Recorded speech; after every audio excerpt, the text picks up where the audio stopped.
Depuis le début de cette vague de violence urbaine, la ville de Marseille a plutôt été épargnée par les incidents. C'est suffisamment surprenant concernant la deuxième ville de France pour qu'on essaye de comprendre pourquoi.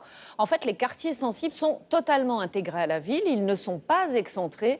Et à Marseille, la mixité sociale est une tradition historique et une réalité quotidienne. Ici à Marseille, chaque quartier a ses médias, presque. On retrace ses histoires, ses expériences, son vécu personnel. De la Belle de Mai jusqu'à la Castellane, de nombreuses initiatives médiatiques fleurissent directement depuis les habitants qui deviennent leur propre partenaire de leur quotidien.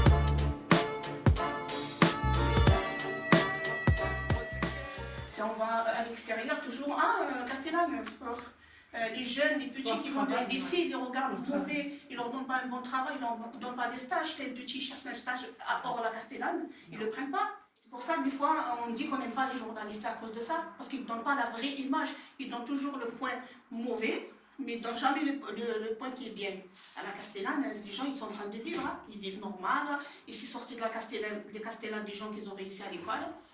Donc, il y a des médecins, il y a des avocats, il y a des grands joueurs qui sont sortis de la Castellane. Et pourtant, c'est une cité qui manquait de tout. Mais ils ne voient pas ça. Ils voient que les trucs mauvais. Puis c'est de partout, il y a le mauvais et le bon. Et ça, nous, on n'accepte pas, on n'aime pas. On n'aime pas parler, c'est un quartier normal comme tout le monde.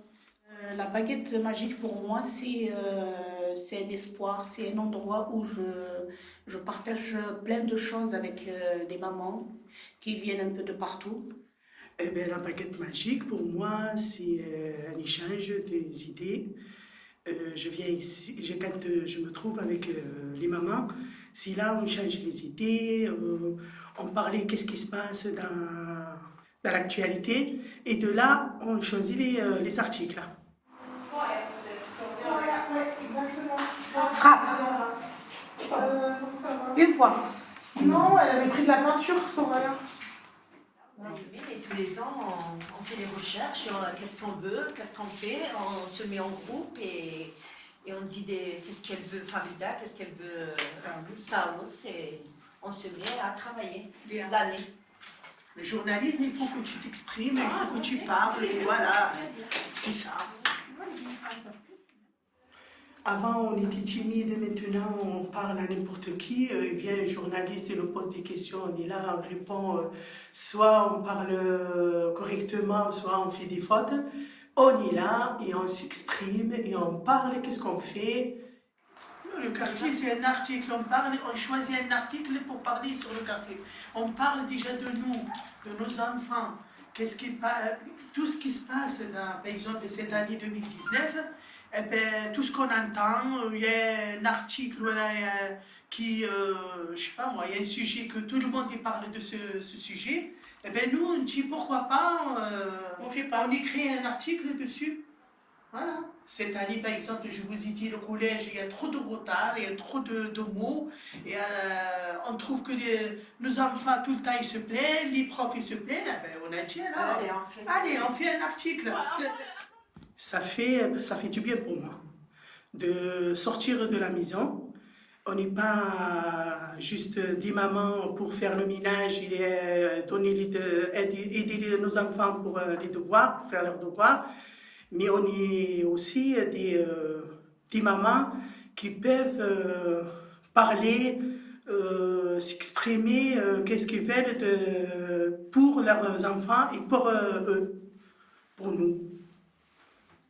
La vie n'est pas facile, c'est un long combat. Pour pouvoir avancer dans la vie, il faut être bien entouré. Tel est mon combat auprès de magnifique femme de la baguette magique. C'est bien? On peut le mettre à Dito? Ça sert à faire passer les messages d'une cité un peu perdue à l'extérieur. C'est à travers soit le journal, soit même des fois des vidéos qu'on fait, des fois le blog qu'on a fait sur Internet. Et c'est des messages qu'on fait, soit par rapport à ce qui manquait ici à la cité, dans les écoles, dans le travail, le transport. En fait, c'est un message qu'on donne. On espère qu'il va être passé à l'extérieur. Ça s'adresse à tout le monde. On veut dire que la baguette magique, elle voyage de partout, dans tout le monde.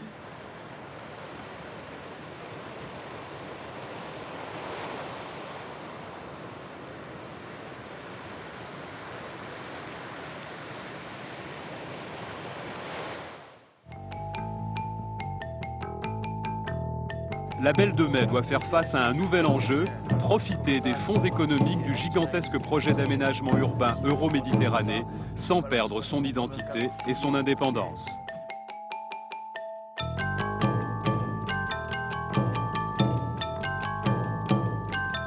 C'est pas les grandes tours des quartiers nord, c'est pas le petit village du panier, c'est un urbanisme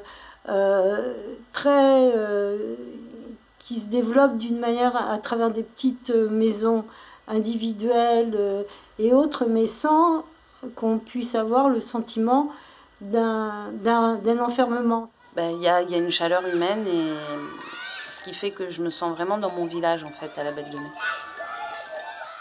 On va tourner à la prochaine à gauche. Attention, bien prendre la rue Leva. Dans la rue Leva, tout de suite, on apprécie effectivement le calme. Et puis, derrière les murs qui sont là sur la droite, il y a un monastère.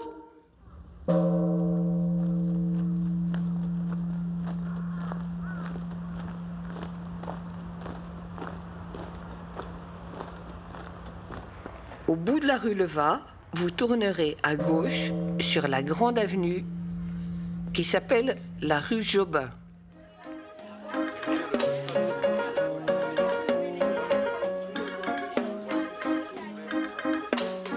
Vous longez la friche. Vous allez arriver à votre point de départ, à l'entrée de la friche au 41 rue Jobin.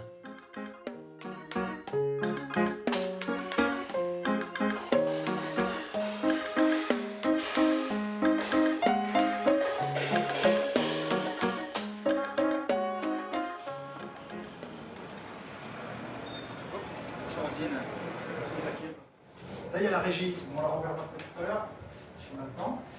On a profité de cette occasion qui était Marseille, capitale européenne de la culture en 2013, pour lancer ce projet qui était, si on le dit trivialement, le détournement d'audioguide.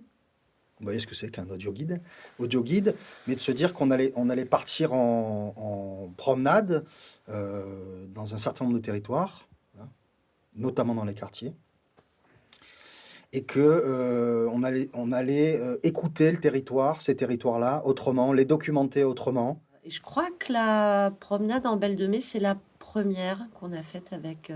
la première, puisqu'on en a réalisé, je sais même plus combien, une dizaine en fait, des promenades qui ont été faites avec des groupes d'habitants. Mais en tous les cas, à chaque fois, ce sont des gens qui, a priori, n'ont pas accès aux médias, qui ont souvent des empêchements à l'expression, qui très souvent aussi sont stigmatisés, ou qui n'osent pas, ou qui n'osent plus. Je me souviens, mais avoir eu des accueils hyper difficiles, parce que 2 mois avant, un média dominant était arrivé, France 2, France 3, et que ça s'était hyper mal passé. Ça s'était hyper mal passé avant tout dans la relation humaine. Enfin, ce que j'en entendais, moi, en tous les cas, c'était que le média était venu prendre quelque chose. Et de façon presque, que je qualifierais presque de violente. C'est-à-dire avec ses codes à lui, du média, mais sans prendre en compte la situation des gens. Et je pense que ça fait toute la différence. Nous, on n'est pas un média dominant. Nous, on est des gens. On ne vient pas comme ça, on ne descend pas en parachute dans un quartier pour ensuite partir. On installe la relation mutuelle. Ça, c'est une des clés, hein, en complément de ce que vient de dire Nelly. C'est vraiment une des clés, c'est prendre le temps d'installer une relation. Ouais. Si on devait vraiment choisir, est-ce qu'on emploierait ce mot média, tu vois, peut-être on dirait médium, pas nécessairement média. La position de Radio Grenouille, ça n'a jamais été, ça n'est pas de jouer contre des médias dominants ou d'autres formes d'organismes dominants, ou d'être en réaction à ça. C'est d'essayer de mener des actions avec des habitants, avec des artistes, avec les équipes. Mais c'est vraiment une position politique de pas être contre. Ça ne veut pas dire qu'on est d'accord avec tout, loin de là.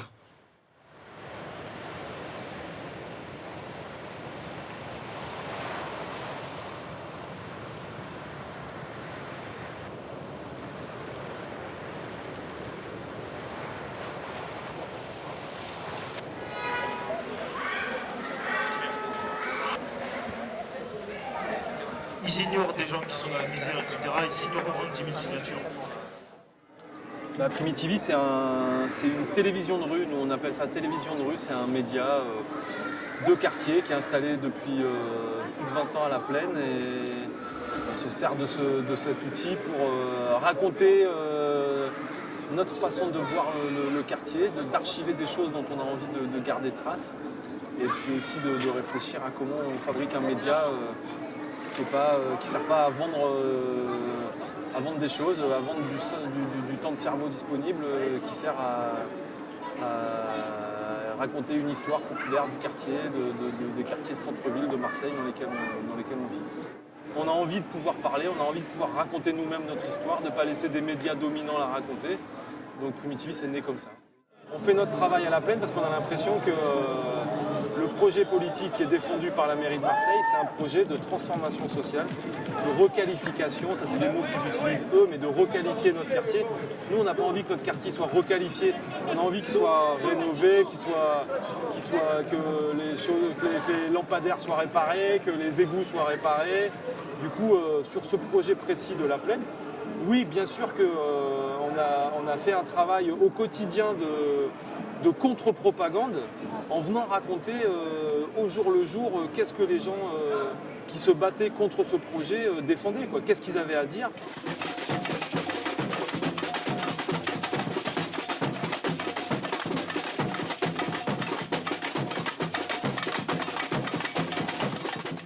On a peur de l'étiquette média parce que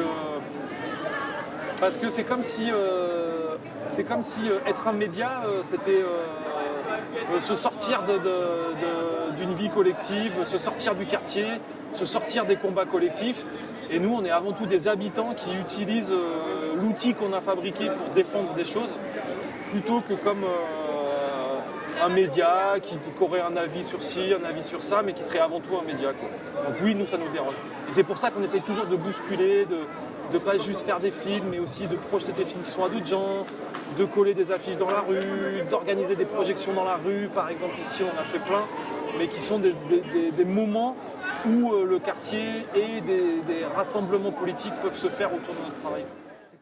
Voici mon fils Julien, mort le 5 novembre 2018 à Marseille sous les immeubles effondrés rue d'Aubagne. Cela fait 2 mois et rien ne se passe. Les responsables dorment tranquilles, tandis que 8 familles ont perdu leurs êtres chers et rien ne se passe. Plus de 2000 personnes sont délogées et rien ne se passe. Est-ce qu'il faut attendre d'autres morts pour réagir? Non, bien sûr que non, mais rien ne se passe. Aidez-moi à diffuser ce message. Julien n'est pas mort pour rien. Ne l'oublions pas, s'il vous plaît. Quelle solution imaginez-vous pour réduire la méfiance entre les médias et citoyens? Eh ben de marquer son nom quand on le projette et puis de dire aux gens, si vous n'êtes pas content avec ce qu'on raconte, venez nous le dire. Moi je crois que la façon de réduire la méfiance, c'est quand même que les médias ils disent pourquoi ils sont là et qu'ils parlent des choses qu'ils connaissent en fait, qu'ils ne viennent pas poser un discours sur tout et qu'ils ne soient pas gouvernés, qu'on arrive à fabriquer des médias qui soient indépendants financièrement par exemple, ça c'est super important.